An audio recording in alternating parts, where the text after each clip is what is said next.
So lads, today the referees gave the report on the situation. So lads, today the referees gave the report on the situation, and it is... The WNBA referees have just released their official report on the Connecticut Sun controversy, and somehow it's even more infuriating than expected.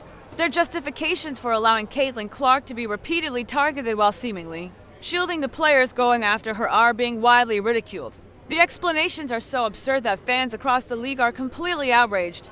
For many, this report confirms long-held suspicions about biased and possibly corrupt officiating in the WNBA. It's even worse. It's even worse than I imagined, and it was pretty grim. At the 47-second mark of the second quarter to 21 remaining, the referees made their most revealing move yet after reading their weak, almost laughable explanations. It's hard not to wonder, is the WNBA deliberately trying to sabotage Caitlin Clark? The official referee report from the Connecticut Sun versus Indiana Fever game just dropped, and it's arguably the most damning evidence we've seen of blatant officiating bias in the WNBA. These officials didn't just drop the ball, they exposed themselves. The report makes it painfully clear that Caitlin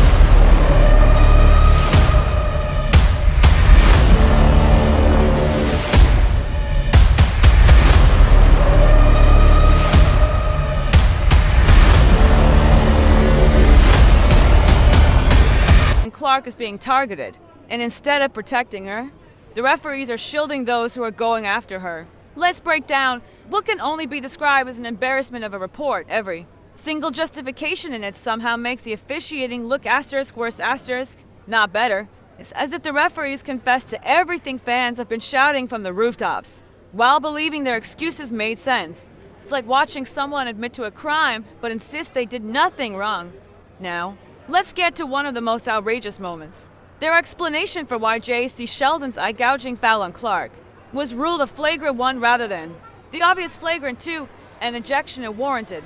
According to the refs, Sheldon's foul was deemed unnecessary, with wind-up and impact to Clark's face that carries potential for injury. Read that again slowly. They just described the textbook definition of a flagrant 2 and then explained why they didn't call it that. Why was jacy Sheldon's foul upgraded to flagrant 1? In the judgment of the officials, the foul by Sheldon was unnecessary. The contact to Clark's face. The criteria for a flagrant 2 involve excessive contact, a wind-up, and the risk of injury. The officials actually mentioned all 3 factors in their explanation.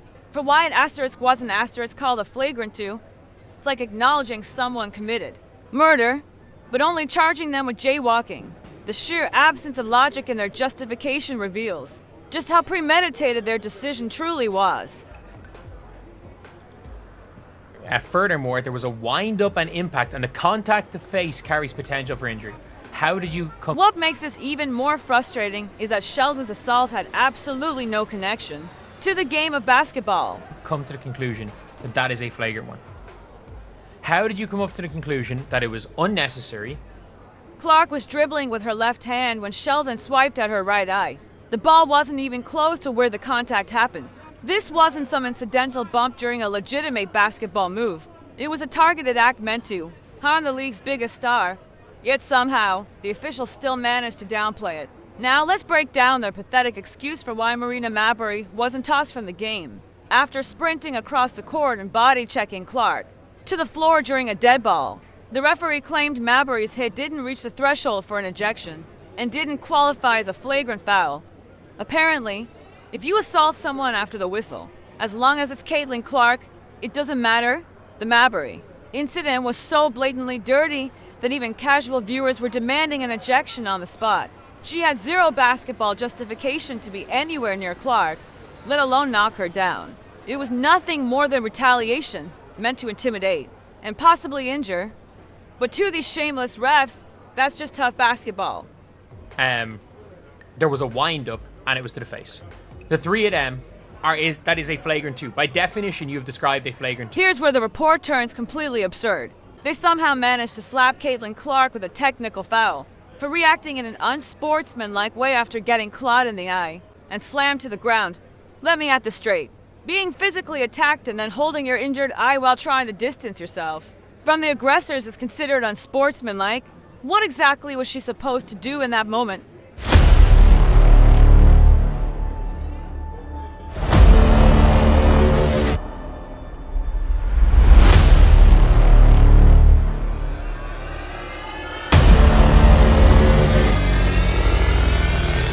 The refs basically punished Clark for being the victim of an assault. She was scratched in the eye, hit in the stomach by Sheldon, and then blindsided by Mabrey, all while clutching her injured eye. Her so-called offense, not enduring the abuse quietly enough to satisfy the officials. It's victim blaming taken to its most ridiculous extreme. The explanation behind Tina Charles' technical foul was just as nonsensical. According to the refs, Charles approached Caitlin in an unsportsmanlike manner, so now, pointing at someone and walking toward them as grounds for a technical, but clawing someone's eye and slamming them to the floor is just business as usual in their version of basketball. Unnecessary contact. Wind up and unnecessary. The double standard here is so blatant, it's downright insulting. The explanation for Sophie Cunningham's flagrant 2 was the only one that actually made sense, which, ironically, only highlighted how absurd and wrong the other rulings were. The ref said her contact was unnecessary and excessive, which it clearly was. Sophie grabbed Sheldon around the neck in response to what had been done to Clark. The key difference? Sophie's act was properly penalized, while the original assaults were brushed aside. What makes this whole situation even more damning is that the referees openly admitted they lost control of the game. They acknowledged that things escalated because they failed to manage the earlier incidents correctly, yet instead of owning their mistakes, they scrambled to shift blame, targeting everyone except the players who actually instigated the chaos. And then there's the Lindsay Allen, ejection for fighting. A complete joke. She got caught up in the aftermath of Sophie's retaliation. You have described why was it a flagrant 2. You have just described After Sheldon, Allen's involvement was minor compared to what others had done throughout the game. Yet somehow, she was the one ejected, while Mabrey, who delivered the most blatant and violent hit, was allowed to stay on the court. The selective enforcement was so obvious it was almost laughable. Coach Stephanie White's handling of the post-game press conference was nothing short of masterful. When reporters tried to push Clark into commenting on the officiating, White immediately stepped in and took over. She shielded her star player from having to tiptoe through the political mess of criticizing referees, while still making it unmistakably clear that the officiating had been unacceptable. White's remarks about the refs hit hard, not because they were loud or emotional, but because they were calm, measured, and brutally honest. She pointed out that the officials had lost control of the game as early as the first quarter and failed to rein it back in. It was a clear accusation of incompetence, delivered with just enough restraint to maintain plausible deniability. But the most cutting moment came when she spoke about the progress of the league. She praised how the players have grown, faster, stronger, more skilled, and then, almost as an afterthought, noted that the referees simply haven't kept pace. With the evolution of the game, it was diplomatic devastation at its finest. Necessary. The 2 of those can be a flagrant 2. And face. You have just White's approach was brilliant because she uplifted the league and its players, while clearly identifying the referees as a sole issue. She didn't go after the WNBA as an institution, nor did she take shots at opposing teams. Instead, she zeroed in on officiating incompetence, making it much harder for the league to dismiss her concerns as biased or emotional. The fact that coaches across the league have been voicing similar frustrations only reinforces that this isn't an Indiana fever issue, it's a league-wide problem. When there's near unanimous agreement that the officiating is subpar, it can't be written off as sour grapes or favoritism. The issue is systemic and visible to anyone paying attention. What makes the whole situation even more maddening is how easily it could have been avoided if the officials had simply ejected Sheldon after her blatant eye-gouging incident. None of the chaos that followed would have unfolded. Sophie Cunningham likely wouldn't have felt compelled to retaliate, and the game could have proceeded without all the unnecessary drama.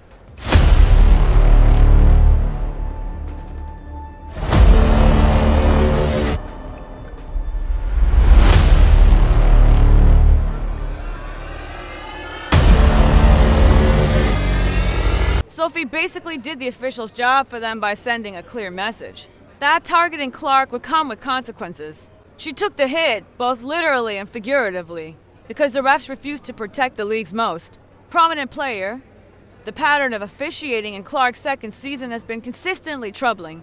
She regularly absorbs contact that would result in flagrant fouls if it were any other player. Yet her own responses to those hits somehow earn her technicals. The double standard has become so routine, it's almost expected at this point. What makes it even worse is the international fallout. Fans around the world are watching how the WNBA handles its most marketable star, and what they're seeing is nothing short of embarrassing. When your own officials appear biased against the face of the league, it doesn't just hurt your domestic image, it damages the league's credibility on a global stage. The backlash on social media has been relentless. The reaction to the referee report has been overwhelmingly negative, and rightfully so. It's a PR disaster for the WNBA that could have been avoided with basic accountability and consistent standards.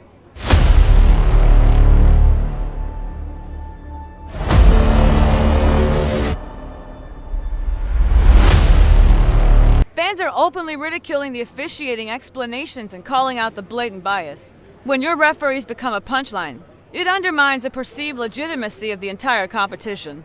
What makes this situation especially troubling is how it impacts Clark's ability to play her natural game. When she knows she won't be officiated fairly, she has to adjust her style just to avoid injury, and that hurts the quality of the game. For everyone watching, even more concerning is the precedent this sets moving forward. If players realize they can go after Clark without facing real consequences, while anyone who steps in to defend her risks ejection, it creates a dangerous and unbalanced environment. The referees have effectively painted a target on her back while stripping away any protection. The business impact of this bias can't be overstated. Clark is the biggest attraction in women's basketball, generating millions in revenue.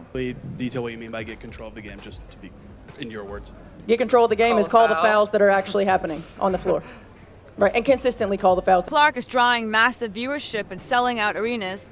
She's the league's most valuable asset. When referees create situations that risk her health or compromise her performance, they're not just failing her, they're jeopardizing the entire league's success. The fact that all of this unfolded during a nationally televised game makes it even more damaging. Casual viewers tuning in to see Clark play witnessed her being assaulted on the court, only for the officials to penalize her in response. That's not the kind of product that builds long-term fan loyalty or confidence in the league. The officiating crew from this game should face real consequences for their mishandling of the situation. Their own official report practically admits to a series of failures, all while trying to justify blatantly biased calls when officials expose their lack of objectivity. This clearly, accountability isn't optional, it's essential. Fouls that are actually happening on the floor. Okay, not just if somebody swings and misses, right? Consistently call the fouls. The timing of this fiasco couldn't be worse for the WNBA. The league is in the middle of negotiating new media rights deals and trying to solidify its reputation as a serious professional sports entity. But when potential partners witness this kind of officiating chaos, it raises serious doubts about the league's overall competence. Even when compared to other professional sports, it's difficult to find an example this blatantly biased. Yes, officiating controversies happen everywhere, but rarely do refs both admit to failing and then shift the blame onto the very players who suffered because of those failures. This level of ineptitude is nearly unheard of. What makes it all the more frustrating is that Clark is having to deal with this nonsense in just her second season, instead of being able to fully concentrate on developing her skills and leading her team to compete at the highest level.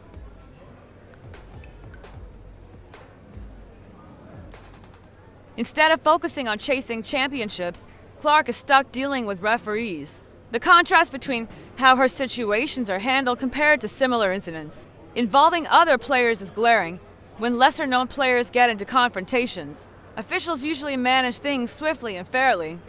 But the moment Clark is involved, everything seems to spiral, and the officiating consistently falls apart. The international basketball community is watching all of this closely. When players and leagues overseas see how the WNBA treats its biggest star, it doesn't just impact Clark, it shapes global perceptions of American women's basketball. This kind of clear bias doesn't stay isolated within one league.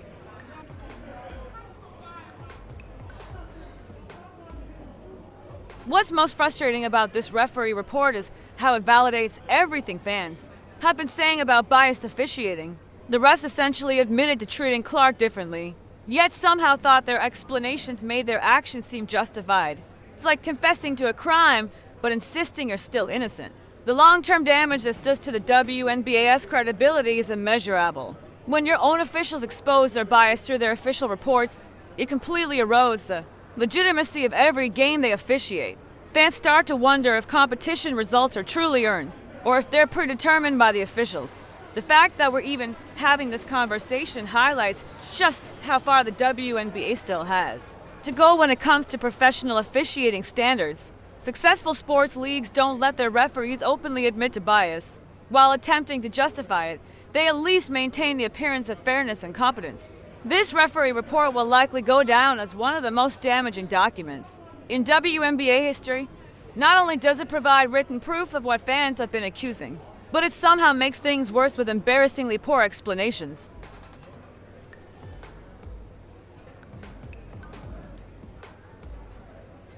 The immediate fallout from this report has been devastating for the league's reputation. Sports analysts, business insiders, and everyday fans are all expressing disbelief at the referee's explanations. When your officiating becomes a national embarrassment, it's no longer a minor issue. It points to deep-rooted institutional problems. Looking ahead, this situation could directly impact how other teams approach games against Clark. If players believe the refs won't protect her properly, some might start pushing those limits, knowing they're unlikely to face serious consequences. That creates a dangerous environment, not just for Clark, but for everyone on the court. What makes this entire debacle so infuriating is how completely avoidable it was. If the officials had just done their jobs with basic competence, this controversy never would have happened. Instead, their repeated failures lit the fuse for a mess that now threatens the integrity of the league itself.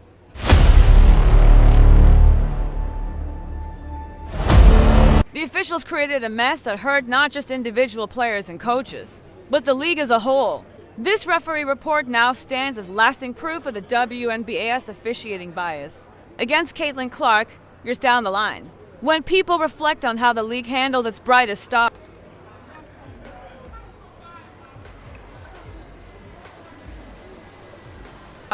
This document will be the primary evidence of systemic dysfunction and failure. It confirmed everything fans have been saying.